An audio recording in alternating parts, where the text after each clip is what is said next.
thing that I was most concerned about in the last few months was the increasing rhetoric from the likes of Smodrich and Ben-Gvir in the Israeli government, the hard right element of that government, where they were talking in a most brazen way about ethnic cleansing. I mean, they were making it crystal clear that they now saw the mission as kicking Palestinians out, cleansing Gaza, as they put it, and taking that land, which they believed is, their religious right.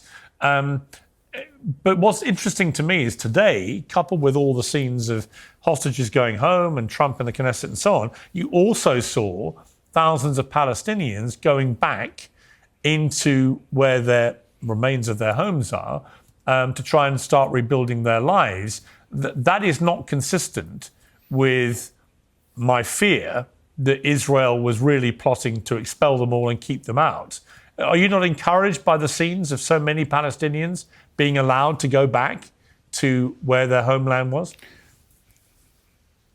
It's hard not to feel good about seeing the Palestinians return to their homes.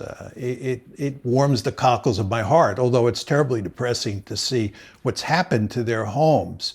But the more important question, Piers, is what is the political settlement here? There are two big questions. Who is going to run Gaza? In other words, is there going to be Palestinian self-determination?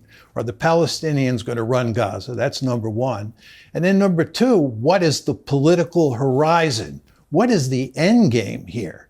And with regard to the question of who is going to run Gaza now, it's not going to be the Palestinians. It's going to be President Trump and apparently Tony Blair, and some of the Arab armies in the neighborhood are going to provide security. But the Palestinians are not going to have self-determination here. They're not going to run Gaza. And then, more importantly, in terms of the long term, there's not going to be any two-state solution. There's no political solution here. So this one's just going to go on and on. I mean, you're very downbeat about it, but others who are involved at the sort of sharp end of negotiations, they do believe that out of the hell of the last 2 years, there is a genuine opportunity and a genuine collective will from the neighboring Arab and Muslim countries, including Turkey, Egypt, UAE, Qatar, Saudi Arabia, to try and use this as a way of getting to a two-state solution. Why are you so pessimistic about it? I mean, Prime Minister Netanyahu has made it unequivocally clear on countless occasions that there's not going to be a two-state solution. He has, but what if he's not there? Unequivocally. It's a position that's widely shared in Israel. And after what's happened over the past 2 years, do you think any Israeli is going to be interested in a two-state solution? Probably the number you can count on one hand. It's just not going to happen. The Israelis have already de facto annexed Gaza and de facto annexed the West Bank. Their principal goal now is to ethnically cleanse the Palestinians out of those two areas. The idea of ethnically cleansing Greater Israel has been wired into Zionism from the very beginning. This is why you had massive ethnic cleansing in 1948 and 1967. And here, after 2023, you had a big war, and the Israelis always see big wars as an opportunity to ethnically cleanse. And that's what they are trying to do. The whole place has been leveled to the ground. So let's look at this UN estimate on how much it will cost to rebuild Gaza. At least $70 billion needed to rebuild Gaza, as full recovery may take decades. It will take decades. Nobody knows, maybe 2, 3, 4, 5, 6 decades to rebuild Gaza. So let's look a little bit further. The latest joint estimate from the United Nations, the European Union, and the World Bank is that at least $70 billion will be required to rebuild Gaza after 2 years of the Israeli genocidal war. And it could take decades for the Palestinian enclave to fully recover. I'm not sure it's going to fully recover because believe me, the level of destruction that has been done on that piece of land, I'm not sure it will ever recover. But I don't want to be pessimistic. Let all of us be optimistic and see how things go. So let's read a little bit more.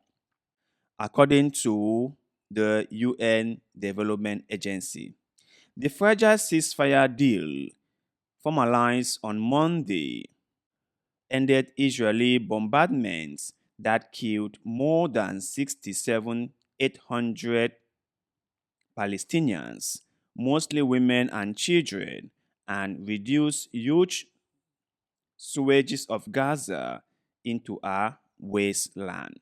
It's horrible. It's really, really horrible. And to make matters worse, let me ask you this question. We all know about how intelligent the Mossad is and how effective they are at targeting their targets, right? At getting at their targets or at targeting people. We also saw what they did in Iran, what they did in Lebanon with the whole pager of a thing. We all saw that, right? We all know how effective they can be when they want to take out their targets. So, are you telling me that when all this was about to happen, when the so called Hamas and the Palestinian Jihad were planning this attack on Israel, no one saw it? No one saw it? At least because that would have taken a lot of preparations, I'm sure. Okay? 3,000 people, Palestinian terrorists, stormed Israel and committed this huge crime on the Israeli people, and the Mossad or the Shin Bet had no idea about it. Is that really for real? Can you yourself believe that? Can you? But somehow they want us to believe that the Mossad, which is their intelligence, and the Shin Bet, which is like the domestic security agency, had no idea about what was about to happen. I don't believe it. Now, this is my speculation, and this is just a speculation. I have no proof to back this up, and don't take my word for it. I am just speculating. This is what I think. I think that Benjamin Netanyahu and his security agencies knew about this. They might have even helped facilitate it. They gave a blind eye to it because they wanted it to happen so that they will have an excuse to level Gaza. This is my own opinion. I think they knew it, but they let it happen.